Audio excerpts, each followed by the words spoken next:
Good evening. Welcome to This Week in Review. Tonight's stories include the Guide Movement held a live stream fit walk, seniors moved into the Senior Citizens Complex, SJCH students held their sports day, the Participation Challenge was held this past week, and more, so please stay tuned.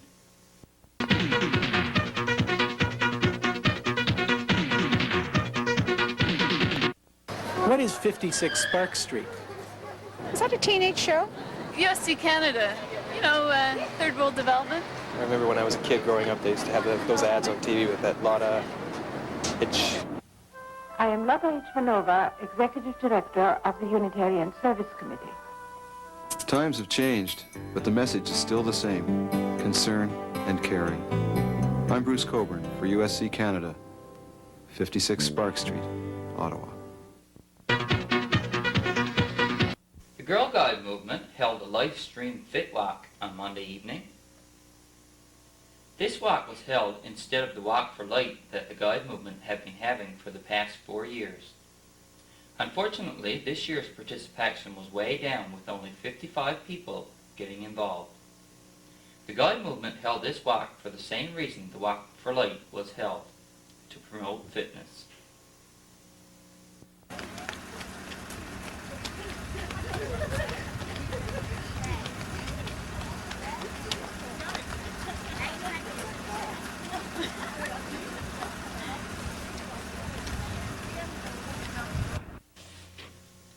Tuesday marked a long-awaited day for several seniors from Burgeo and resolved a lot of headaches for the Burgeo Seniors Housing Corporation. After many contract disputes and legal setbacks, seniors moved into the seniors complex on Tuesday. A group of children on Christmas morning couldn't be more excited than the seniors that moved into the seniors center on Tuesday. This is one of the one-bedroom apartments. There are 8 single-room apartments as well as 6 double-room apartments. The building was a beehive of activity as the seniors and their relatives and friends worked at getting things straightened away. We visited the center again on Friday to speak to some of the seniors to see how they're enjoying their new residence. Ms. Kasser, how do you like it here at the seniors complex? It's beautiful. So I guess find anything any better. I guess you find it more convenient than living by yourself in a 2-story house, do you? That's right, company all around me. No hills to climb. Ms. Rose, how do you and your husband like it living here at the senior center? Oh, we like it very much, Dave. It's really nice. We can't say we could have it any better. So I guess you find this a bit more convenient than living in a 2-story house that you were living in before? Oh, yes, it's a lot nicer, more convenient. I'd rather be up here and be out on the pint. So I guess you've got a lot of friends living here as well, do you? Oh, yes, we're making friends. Every day we're making new friends, all different. But it's really nice. So Miss Cooper, how do you like your cottage here at the seniors' place? Oh, I like it fine. Do you like it better than living by yourself? Yes, it enjoys every minute. I've had 3 happy days. We also had an opportunity to view some of the apartments after the seniors had moved in.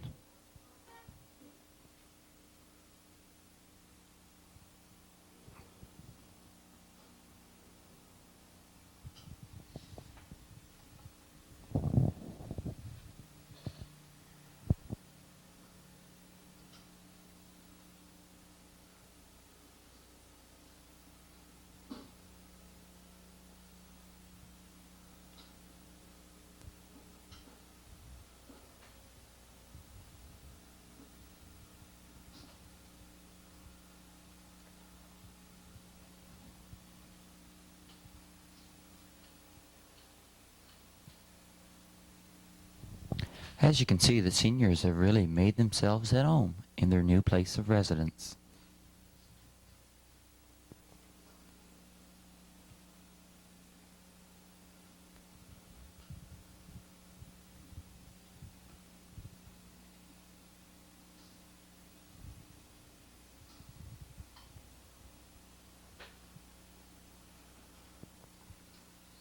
In addition to the apartments, there is also a common lounge, just off the main entrance, where seniors can gather for a few games of cards or just to sit and chat.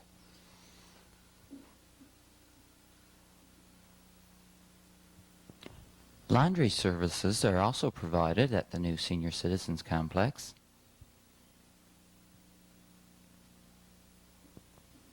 Ten of the 14 apartments are occupied by Burgeo residents. One is occupied by a Ramia resident, one by a resident of Grey River, and one from a Francois resident. We'd like to congratulate Jack Mercer on receiving the job for the janitor in the Seniors Complex, and to Ethel Ham for submitting the name for the new Seniors Center, the Southwest Seniors Center.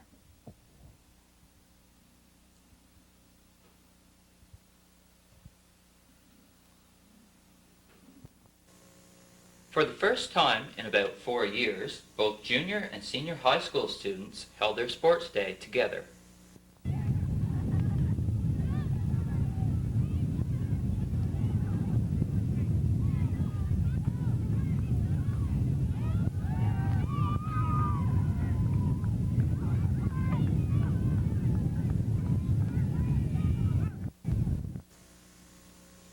This year, a lot of the races, such as the three-legged race and sack race, were cut out. This year's activities focused on 3 sports: soccer, volleyball, and softball. And of course, the softball game between the teachers and the students, which the teachers won.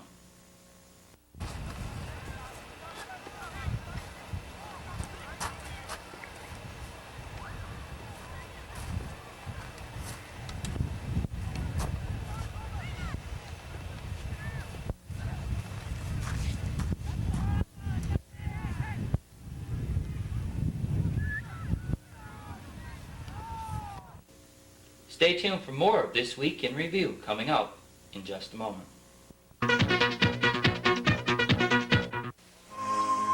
The horrors of war. I'm Cliff Chatterton of the War Amps. Those of us who experienced war firsthand have a message for all Canadians. Never again. Never again must we risk global conflict. A military deterrent if necessary, but we must prevent war. Call this toll-free number to borrow our Never Again video series. This has been a message from the War Amputations of Canada.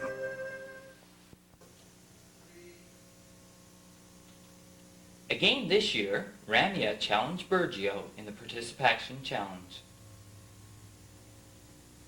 To register for the challenge, you had to do 15 minutes of continuous activity, either walking, running, bicycling, etc., and register your activity at the council office. And as you can see by the flags at the council office, Burgeo came up short again this year. 50% of Burgeo residents came out to register their participation compared to the 70% that came out to register in Ramia. So on Thursday morning, Town Clerk Mr. Kosser raised the Ramia flag at the Burgeo Town Hall. But remember, there's always next year.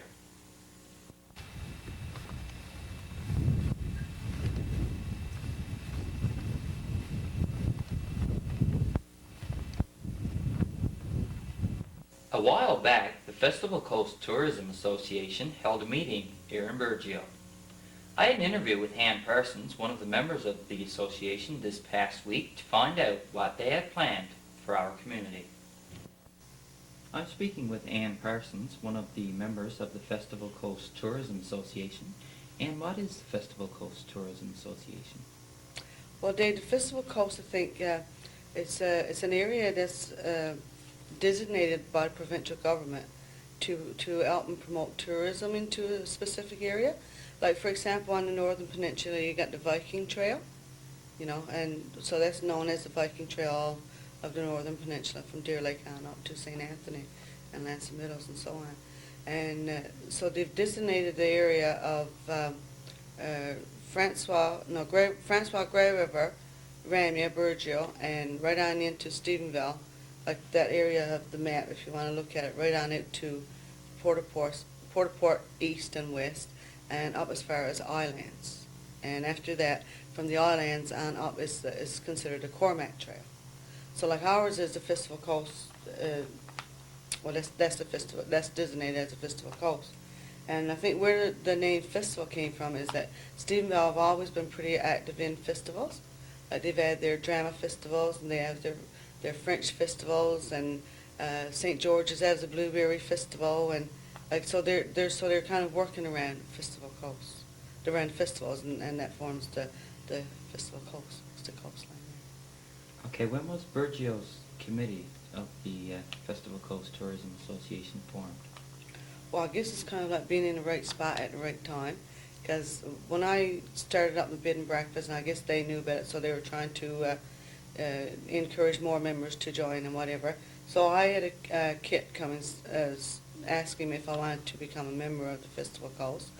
And because I was a member, and being in Stephenville, and I knew about when the general meeting was, that was held at the Arts and Culture Centre, and they had a few government officials there stating, you know, what the advantages of it was and what was in store for this year and things like that. So anyways, I went, and then the next time they had the election of officers, so I went to that one as well, and I volunteered to take over the area known as Burgio, Ramney, Grey River, and Franceville, to be a representative for that area, because, well, there's not much point of having someone from Port West representing Burgio, right, you know.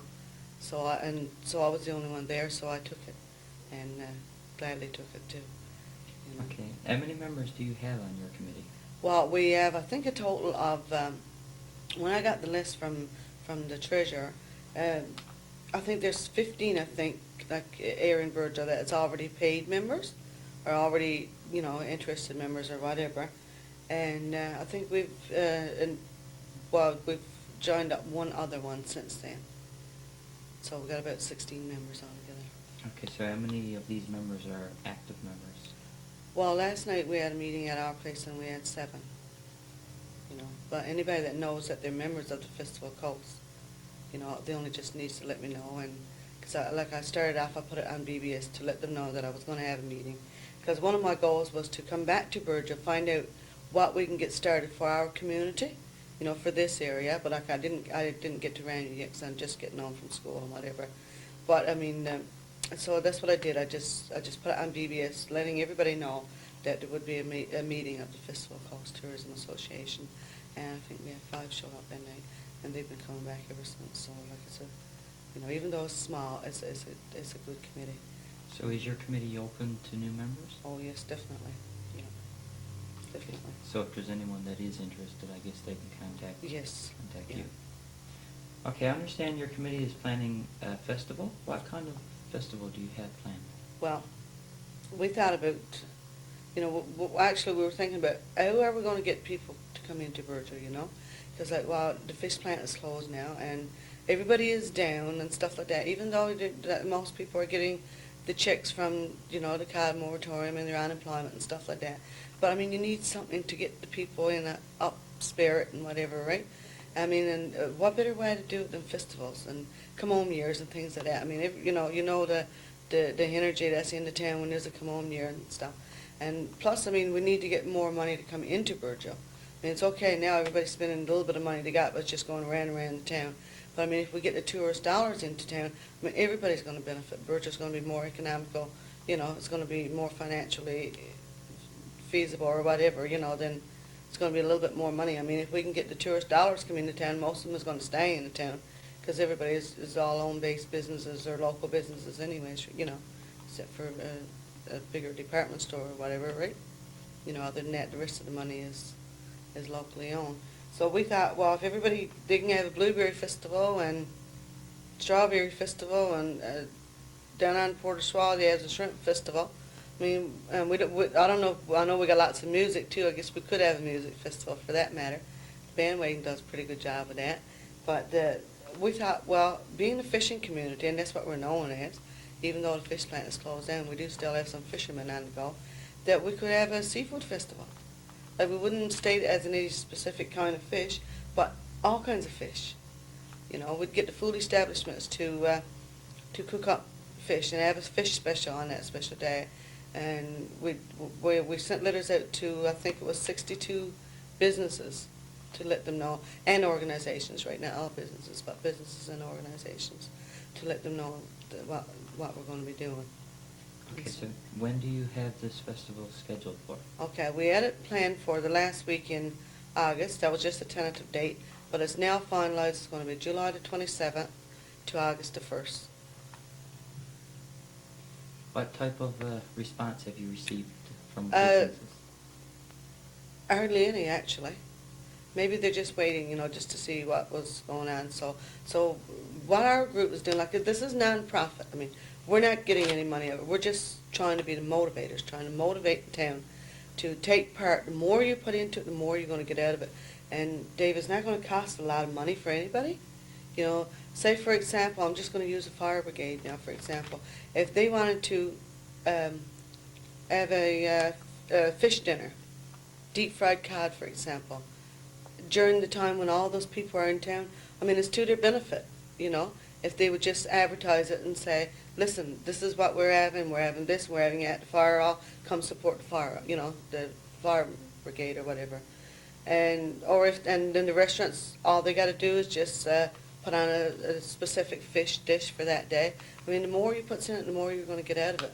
And not only just the food establishments, but I mean the stores, the small stores. I mean, they can advertise their business. They got souvenirs, you got craft stores, you got little small convenience stores and whatever, right? So I mean, the more you put into it, the more you decorate the place, the more you make yourself known, right? It's a matter of advertising, and the more the tourists are going to come in, the more the dollars are going to leave, and everybody's going to benefit, Okay, you mentioned that you had 5 active members. Yeah. Would you like to give their names in case Well, it's anyone probably, has yeah, any there's more than questions? 5. Okay, there's Leonard Porter, Robert Sims, Linda McDonald, Henry and Clayton Hare, and Perry Young, And and yourself. Bill and I, yeah. Okay, is there anything else you'd like to add? Well, we're going to be we're going to be contacting some of the food establishments, because we got to set up a menu and we got to set up a calendar. So we got to get this ball rolling, because it's only it's about 8 weeks, maybe less than 8 weeks now we got, right?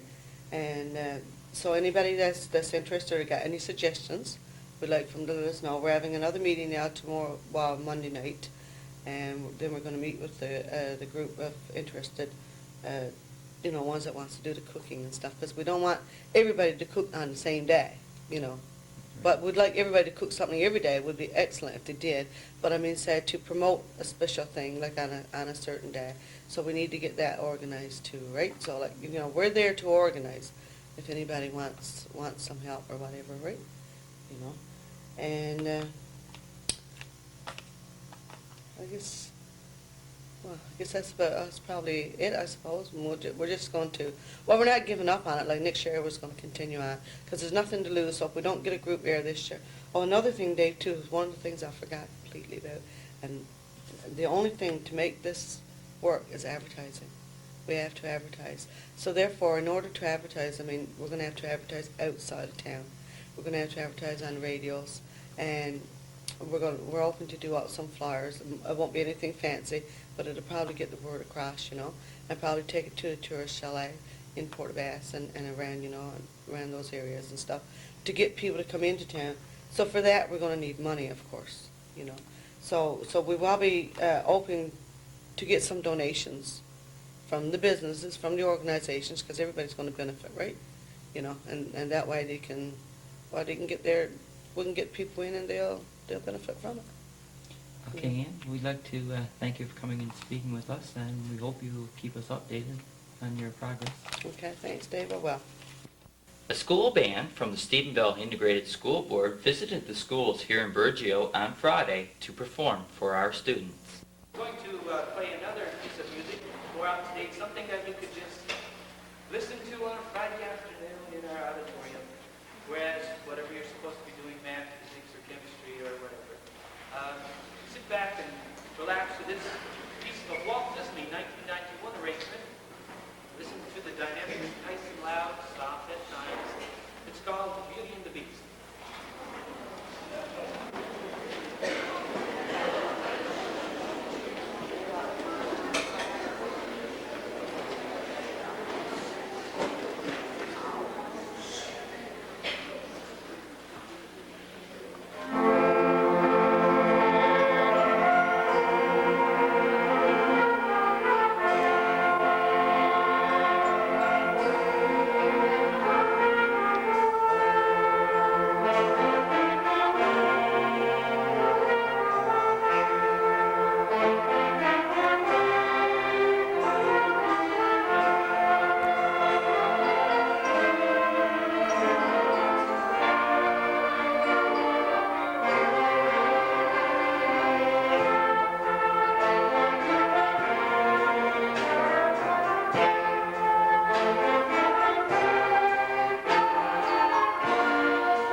events. The Lioness will be having a TV bingo on Wednesday night. Cards are $1 each or 6 for $5 and are available in most stores around town. Please support your local Lioness by playing TV bingo. Once again, the yearbook staff are in the process of composing a yearbook. They are currently taking orders for this book, which includes pictures from preschool to grade 12. The anticipated cost of this year's book is between $12 and $15. You can deposit as much as you like, but a minimum of $5 is required. You can order from any member of the yearbook staff: Ellen Marsden, Joni Rose, Ann Batcher, Mandy Kosser, Denise Spencer, Darlene Strickland, Jody Begg, Cheryl McDonald, or Krista Billard, or from the elementary school office. Last year, through a sod and soil appeal, extensive landscaping was done on the Anglican Church grounds. Since the landscaping was not completed, another appeal is being started. This year, you can purchase a sod for $2. If you wish to help with the completion of the landscaping, please put $2 in an envelope, sign your name, mark sod and soil appeal on it, and drop it in the collection plate, give it to John Savory, or bring it to the parish office. Sincere thanks are expressed in advance for contributing to this necessary and worthy cause. Well, that's it for tonight's program. Please stay tuned now for another episode of Driftwood and Friends. On behalf of BBS and all BBS volunteers, I'm Dave Cooper. Have a great week. Good night.